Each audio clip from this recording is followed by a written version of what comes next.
सुखदेव बाबा कहते हैं राजा परीक्षित, अब धीरे धीरे करके मैं तुम्हें आगे की कथा सुनाता हूं। आगे चल करके राजा उत्तानपाद के चरित्र आया। राजा उत्तानपाद की दो पत्नियां थी, सुनीति और सुरुचि। सुनीति जो नीति पे चले और सुरुचि जिसकी बार बार रुचि बदले, उसका नाम है सुरुचि। जिसकी एक बार नहीं 1000 बार रुचि बदले, उसका नाम है सुरुचि। अच्छा, आजकल की पत्नियां हैं सुरुचि, जिनका बार बार रुचि बदले। अब आजकल की पत्नियों को तो बाजार जाने की जरूरत ही नहीं, आराम से वो कौन सा एक ऐप आ गया, उसमें पूरे दिन शॉपिंग ही शॉपिंग दिखती, अपने आप ऑनलाइन मंगा लेती। जब पतो पर जब आदमी की जेब में से पैसा गोल। हाँ हंस रही है, हम आता है। हाँ तुम्हारे मंगाऊती ऑनलाइन। हाँ तो पहले को जमाना ठीक है, तो पट रहे आओ तो 100 रुपया की धुतिया लगा दो। आज तो चाहे 2000 की आई, वो सामने अगर दे बाबा को तो भोरी में जा, पैसा तो देने ही नहीं, तो इज्जत खराब हो। हुआ क्या, सुरुचि जिसकी रुचि बदले। राजा उत्तानपाद की दो पत्नी, सुनीति के घर पे ध्रुव जी का जन्म हुआ और सुरुचि के घर पर उत्तम महाराज का जन्म हुआ। ध्रुव आप लोग गाती होगी, ध्रुव जी की बन गई, प्रहलाद जी की बन गई, और तेरी बन जाएगी, राम गुण गाए से तेरी बन जाएगी। गाती हो आप लोग कि नहीं गाती? अरे बलुआ में बस चम्मच चला, हाँ ढोलक बजा। माताओं का सुर इतना खतरनाक है कि जे संगीत वाले क्लासिकल पढ़े लेकिन जे भी ना बजाते। हाँ ढोलक में एक चपाक है ढोलक, फिर कब तेरी बने जाएगी राम बने। माताओं का अलग से सुर है। सुनीति जी के घर पे ध्रुव जी का जन्म हुआ। बालक छोटा था, राजा ने देश निकाला दे दिया था सुनीति को। अच्छा, बालक की एक महत्वाकांक्षा होती है, वो अपने माता पिता से मिलना जरूर चाहता है। ध्रुव जी महाराज भी बचपन में रोज पूछा करते थे, मैया मेरे पिता कहाँ हैं, मेरे पिता किस जगह पे हैं। और मैया रोज रोज बताती थी। एक दिन जिद पकड़ गए, मुझे तो अपने पिता से मिलना मिलना मिलना मिलना मिलना। और देखो मैया, जीवन में दो हट बड़ी खराब है, एक बाल हट और एक स्त्री हट।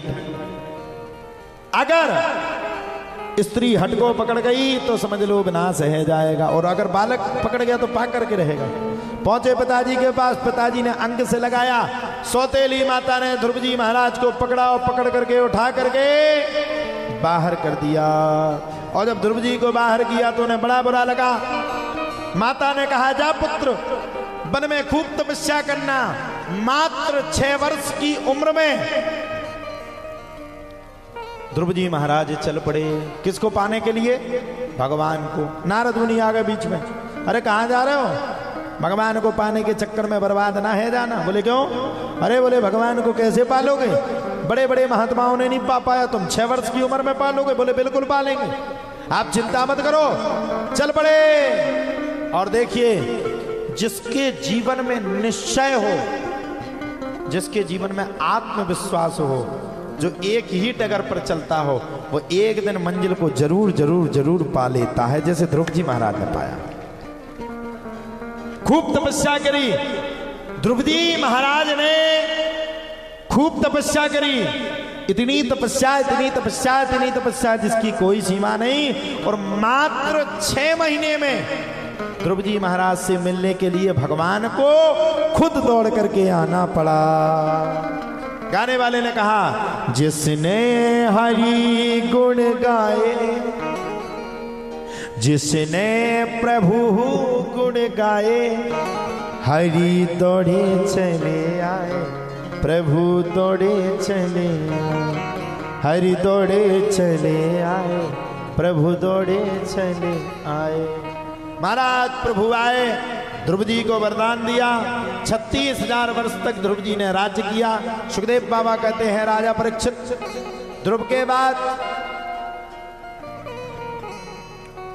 प्रियव्रत का चरित्र आया। प्रियव्रत के चरित्र में ऋषभदेव जी महाराज का जन्म हुआ। ऋषभदेव जी के बाद भरत का जन्म हुआ। भरत के 3 जन्म की कथा हुई। अजामलोपाख्यान आया।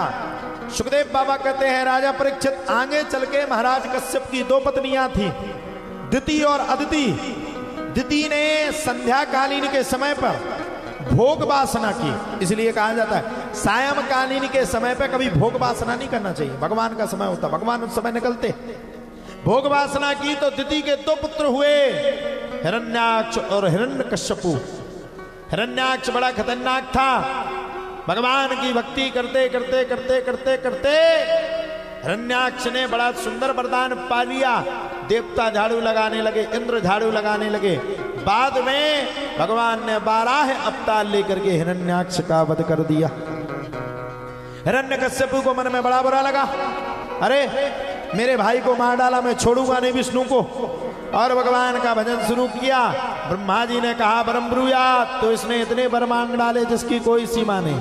ना सुबह मरू, ना शाम के मरू, ना दिन में मरू, ना रात में मरू, ना जीव से मरू, ना जंतु से मरू, ना अस्त्र से मरू, ना शस्त्र से मरू, ना पृथ्वी पे मरू, ना आकाश पे मरू, ना मानव से मरू, ना दानव से मरू। ब्रह्मा जी ने वरदान दे दिया। हिरण्यकश्यपु की 4 संतानें हुई। उन्हीं 4 संतानों में एक संतान का नाम पड़ गया प्रहलाद जी। प्रहलाद 10 तलधारी तरल गति दया, 14वां कांसधारी, बीणाधारी। बीणाधारी हुए। अब प्रहलाद जी से एक दिन पिता ने पूछा पुत्र किसका भजन करना चाहिए। अच्छा, जो हिरण्यकश्यपु का क्षेत्र था उसमें नियम था कि हिरण्यकश्यपु के अलावा किसी दूसरे का नाम नहीं लिया जाता है। हिरण्यकश्यपु ने ये बना रखा था। प्रहलाद जी महाराज ने नाम लेना शुरू कर दिया। शिवणम कीर्तनम विष्णु स्मरणम पाद सेवनम अर्चनम वंदनम साख्यमात्म निवेदनम। श्रवण भी भगवान विष्णु का करो, स्मरण भी भगवान विष्णु का करो, ध्यान भी भगवान विष्णु का करो, केंद्र भी भगवान विष्णु को बनाओ और भगवान विष्णु के प्रति श्रद्धा रखो। जब इतना सब कुछ बना दिया तब तो कहा जाता है धीरे धीरे करके महाराज बड़े प्रेम के साथ एक सांस में महाराज हिरण्यकश्यपु ने अपनी बहन होलिका के साथ प्रहलाद जी को बैठाल दिया। और देखो भैया, हम एक बात कहना चाहते हैं, जिसकी लागी रे लगन भगवान में और उसका दिया भी जलेगा तूफान में। उसका दीपक तूफान में जलने के लिए तैयार। प्रहलाद जी को किसी ने नहीं मार पाया, होलिका ही जल के भस्म हो गई। अंत में प्रहलाद जी से एक दिन गुस्सा होकर के हिरण्यकश्यपु ने पूछा, आखिरकार तेरा भगवान है तो है किधर है? जब इतनी बातों को सुना तब तो महाराज कहा जाता बड़े प्रेम के साथ बैठ करके विराजमान होकर के आनंद पूर्वक प्रहलाद जी महाराज ने कहा, पिताजी मेरा भगवान हर जगह है। बोले कहाँ है? बोले पृथ्वी के कण कण में है। आप भगवान को कहाँ देखना चाहते हो? बोले क्या इस खंबे में? बोले बिल्कुल। घुमा करके गदा का प्रहार किया और खंबे को जैसे ही तोड़ा वैसे ही नरसिंह भगवान ने अवतार ले लिया। बोले नरसिंह भगवान की। भगवान नरसिंह ने अवतार लिया और जैसे ही भगवान नरसिंह ने अवतार लिया तब तो दहाड़ते हुए प्रहलाद जी को हिरण्यकश्यपु को गोदी में लिया। आकाशवाणी हुई और आकाशवाणी ने कहा, रे दुष्ट, तूने कहा था ना सुबह मरू ना शाम के मरू, तो ना सुबह है ना शाम है, संध्याकालीन है। तूने कहा था ना जीव से मरू ना जंतु से मरू, ना ये जीव है ना ये जंतु है। तूने कहा था ना अस्त्र से मरू ना शस्त्र से मरू, तो ना ये अस्त्र लिए ना शस्त्र लिए नख से मारे। तूने कहा था आपके बनाए हुए किसी भी महीने में ना मरूं, तो तेरे लिए स्पेशल एक महीना बनाया गया है। लौंड की साल होता ना, अलग से बनाया गया। चिंता मत कर। हिरण्यकश्यपु के पेट पर प्रहार नरसिंह भगवान ने दहाड़ते हुए किया और पेट को चीर करके फाड़ दिया और हिरण्यकश्यपु का वध हो गया। प्रहलाद जी महाराज ने पूरी साधना की।